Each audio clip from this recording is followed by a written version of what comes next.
You asked for him, so here he is. Let's peel back the Outlander's layers and see what makes him tick. Episode 2, Ragnvaldr.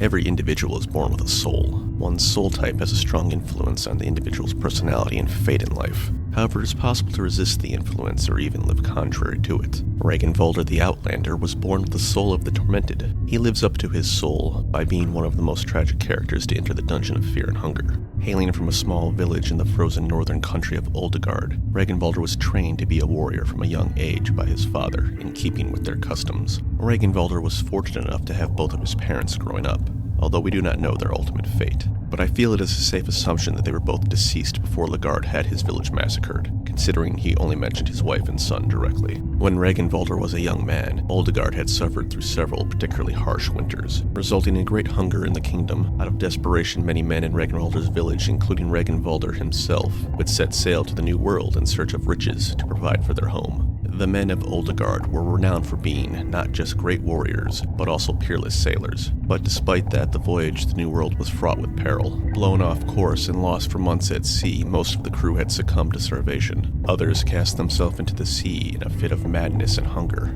Those who were left survived in the flesh of the fallen, and eventually made it to shore on the dark continent of Vinland. Vinland was a barren, forsaken land, cloaked in darkness and untouched by modern man. The whole of the continent is tainted by dark deities and old gods, and has a strong connection to the god of the depths. All who lay their eyes on the crooked mountains and twisted forests of Vinland are forever marked by a foul taint that can never be washed away. Some of the remaining men were driven to madness by the unspeakable horrors they found there. The rest pillaged everything they could before retreating to the ship.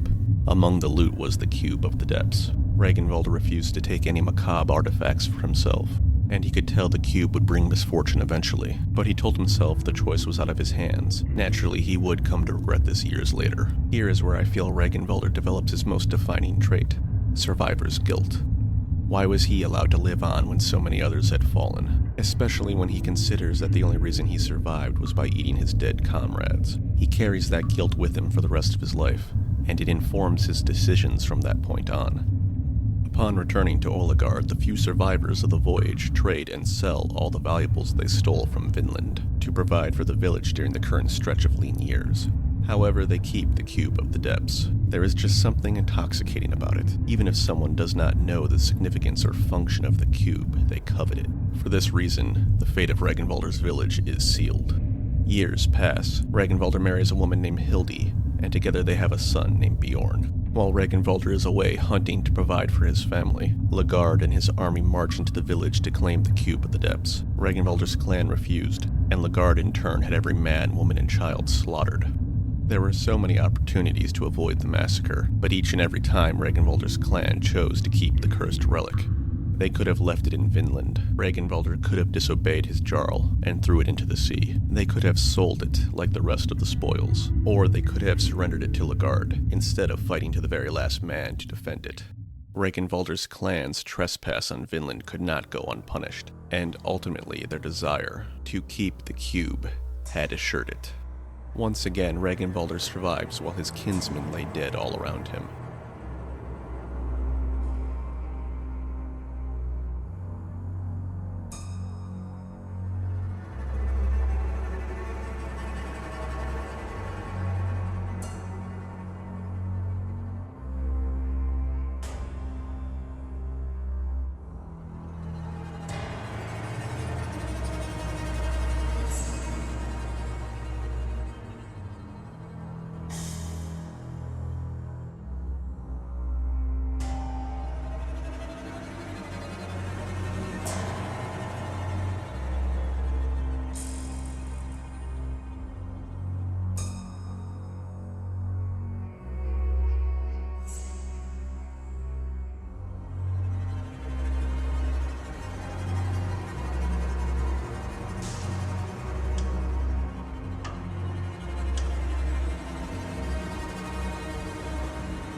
It's so unforgivable, he even says it twice.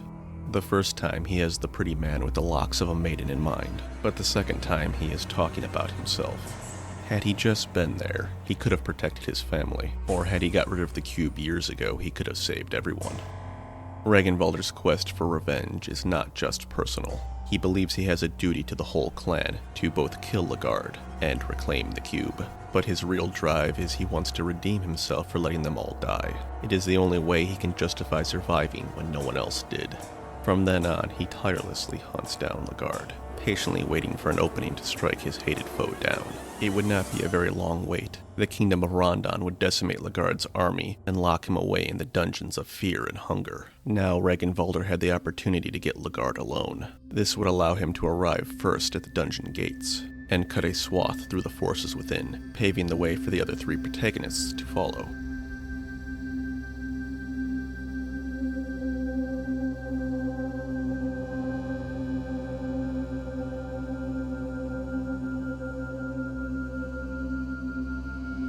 In the dark caverns below, he would meet a kindred spirit, Moonless the cave wolf. Both were strong, marked by darkness, and alone.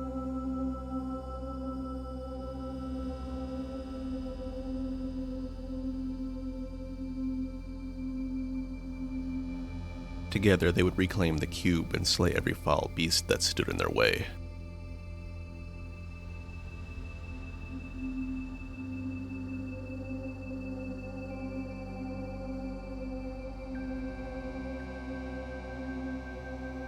Until finally, Ragnvaldr found himself standing in front of Legarde's cell, the moment he had been waiting for. Finally, he could avenge his family and clan.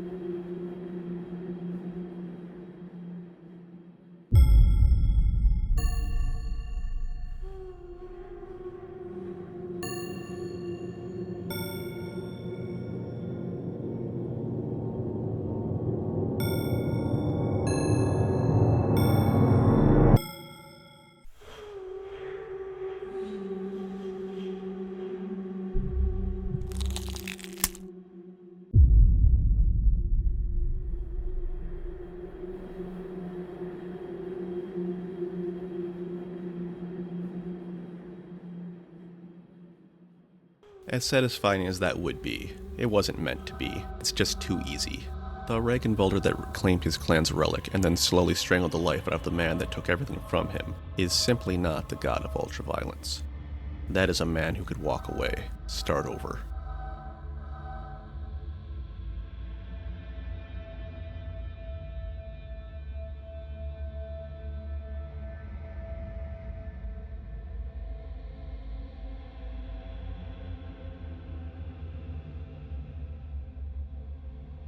In keeping with his tormented soul, Ragnvaldr is denied his revenge and his closure. The pain, rage, and frustration fueling his crusade against the very dungeon itself and all the foul beasts and false gods within.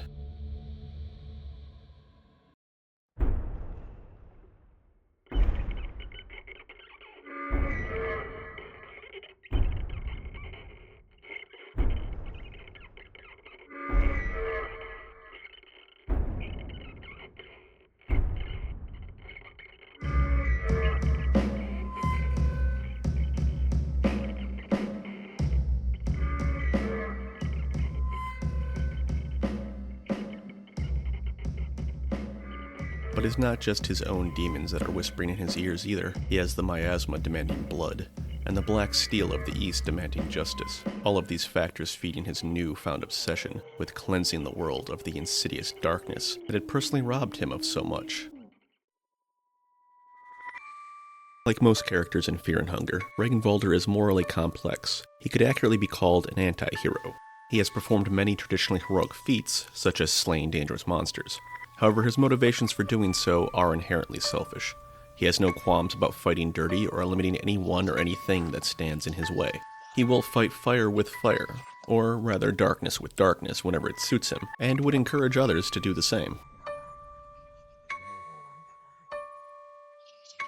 He won't hesitate to harvest souls, wield cursed weapons, rely on dark magic, or form alliances with dubious floating heads if it advances his goals. He is a vigilante at heart and operates as judge, jury, and executioner. However, he does possess a merciful streak as well, as seen when he spared the Butterfly Man despite his obvious physical corruption from the God of the Depth's influence.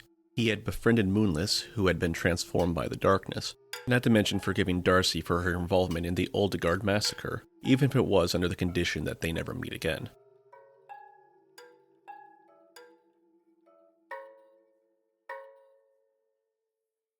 Ragnvaldr's home nation, Oldegard, is an analog for the Nordic states of our real world. Likewise, his character draws inspiration from Viking history and legend.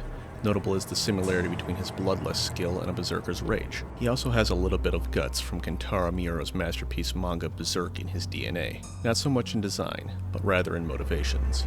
Specifically with his grudge against Lagard, who is heavily inspired by Griffith. The parallel is continued with Ragnvaldr's rivalry with the Yellow King, Lagard's new god Reflection, and Guts' goal to kill Femto, Griffith's god-hand form. Another notable inspiration comes from the Castlevania video game series protagonist Simon Belmont. In this case, Ragnvaldr draws his fashion sense from some early portrayals of Simon, and likewise both would try to prepare future generations to hunt monsters and protect the world from the Yellow King and Dracula respectively. Additionally, in my interpretation of Ragnvaldr's character, I took inspiration from Batman. Yes, I said Batman, specifically from the DC Animated Universe, or DCAU, also known as the Timverse, which starts with Batman the Animated Series from 1992, but I will elaborate more on this later. I would also like to take a moment to appreciate Ragnvaldr's new god design. It hails back to his Viking berserker inspiration. The word berserker comes from the Norse word berserker, which meant bear shirt. He simultaneously is wearing the bear, is the bear, and is being devoured by the bear. Utterly consumed by his own torment to the point that he has come to love and embody the sensation of suffering. It's just peak. A 10 out of 10 design, no notes. Throughout the course of his stay in the dungeons, Ragnvaldr meets, allies, and kills many characters. He even comes to form some lasting bonds with some. Most notable is his relationship with Enki. What started out as a simple alliance of convenience, over time became a begrudging mutual respect, and eventually genuine trust and friendship. Ragnvaldr would often fall back on Enki's magic and knowledge, and gladly accommodated him when he wanted to spend extra time at the Grand Library, or go out of their way to investigate the Pit of Enlightenment.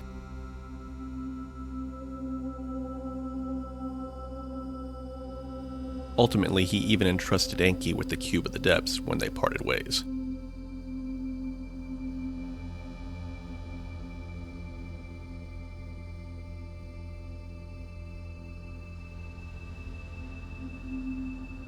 Darcy was shrewd in not revealing her affiliation with Lagard upon her first meeting with the Outlander. Ragnvaldr at the time was using all of his willpower to suppress the miasma's bloodlust. Had she done anything to set him off, things could have turned out like this.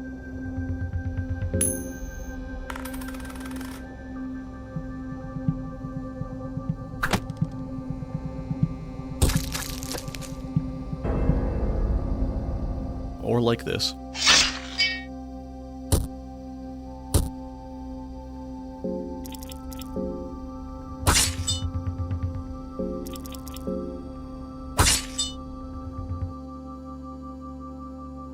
But due to her hiding her identity, Ragnvaldr bore her no ill intent and was even concerned for her safety, hoping she would heed his advice and escape the dungeons. Upon their second meeting, Ragnvaldr was impressed with her ability to safely navigate both the dungeons and Mahabra. Furthermore, he was in awe seeing her selflessly bear the brunt of the Skin Granny's furious onslaught to defend not only Kahara, but Enki and himself as well.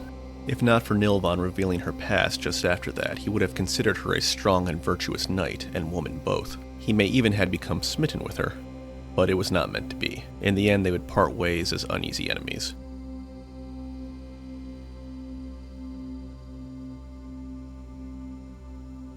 During their brief encounter at the Tower of the Endless, the Outlander and the mercenary would come to regard each other with mutual indifference, although Ragnvaldr silently hoped that Kahara would make it home to his wife. Ragnvaldr pitied the girl, and she was one of the main reasons he decided to spare Darcy, whom he had assumed was the girl's primary caregiver. He did not want to do anything that would make things harder on her if he didn't have to. Ragnvaldr held nothing but contempt for the fallen new god of enlightenment, but he found him a useful tool for his own goals. If he had found a way to permanently dispatch the pompous head, he would have the moment he was no longer useful. In the end, he decided it would be fine to let Nashra slowly languish away, allowing time itself to eventually end his life for him. However, Nashra did provide that last little nudge Ragnvaldr needed to embrace his destiny as the god of ultraviolence, through their mutual hatred of the new gods. Ragnvaldr was lost and overwhelmed in his turbulent emotions following the discovery that Lagard was already dead. Desperate for an outlet for his rage and depression, he would come to hold the current new gods at least partially responsible for his misfortune, either through indifference or mismanagement of the world. Once Ragnvaldr had laid eyes on the Temple of Torment, his disdain for Ran Chambara, the Tormented One, could not be understated. The Tormented One in every aspect was antithetical to what the new gods had claimed to stand for. Instead of a shepherd to guide mankind to a better future, he took pleasure in the suffering of mortals and actively inflicted it upon them. The unfathomable amount of blood that must have been shed by and for the Tormented One was unforgivable to Ragnvaldr. He even took delight in beating and tormenting Chambara while he was down. But a particular point of interest is how much both Ragnvaldr and Chambara have in common. With both sharing the tormented soul, Chambara acts as a cautionary tale for Ragnvaldr. Had he given in to the temptation of the throne, his reflection would have come to believe that torment is the ultimate source of inspiration just as Chambara. The new Ragnvaldr would seek to share the secrets of torment with all of mankind. Ragnvaldr's name is of Scandinavian origin and means council ruler, that is, a king that gives advice, which fits well with Ragnvaldr's new god reflection claiming the throne of Mahabra and wanting to share the secret knowledge of torment.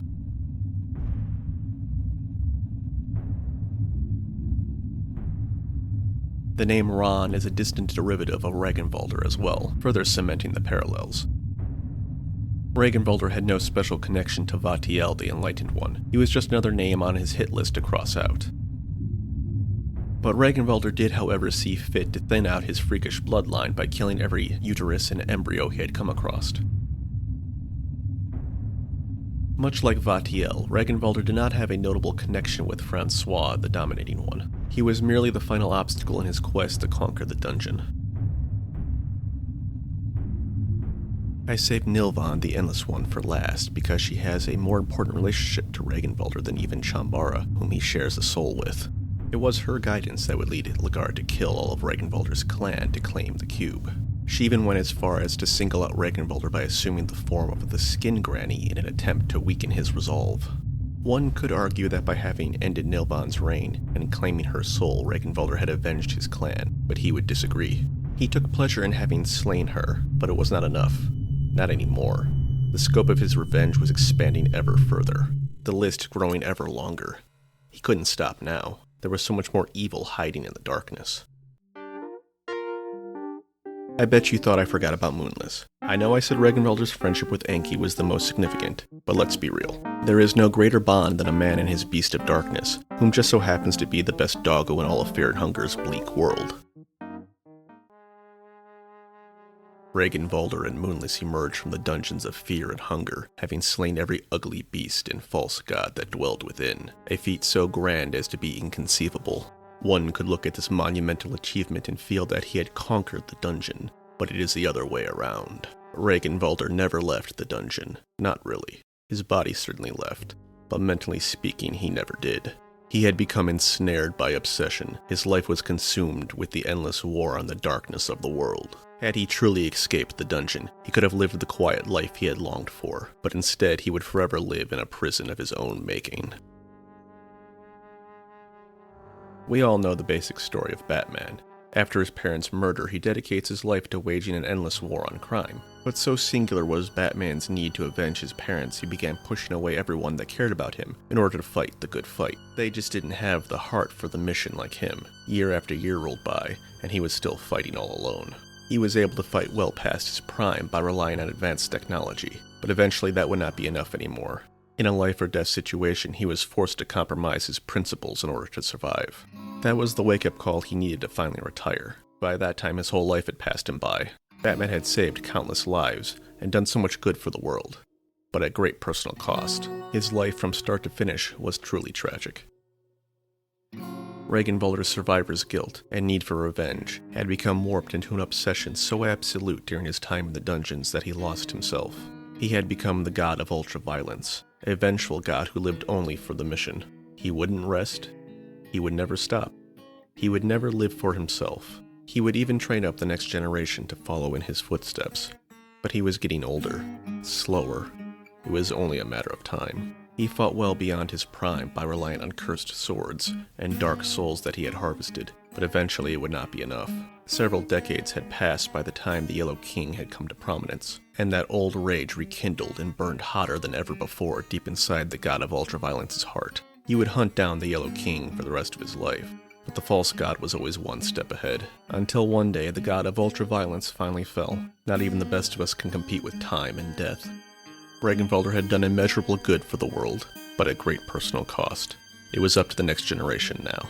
So impactful was Ragnvaldr's legacy that all the monsters that hid in the dark of the Western world were nothing but the stuff of fairy tales by the 20th century. But the Yellow King would continue to live on, desperate to grasp hold of the reins of the world.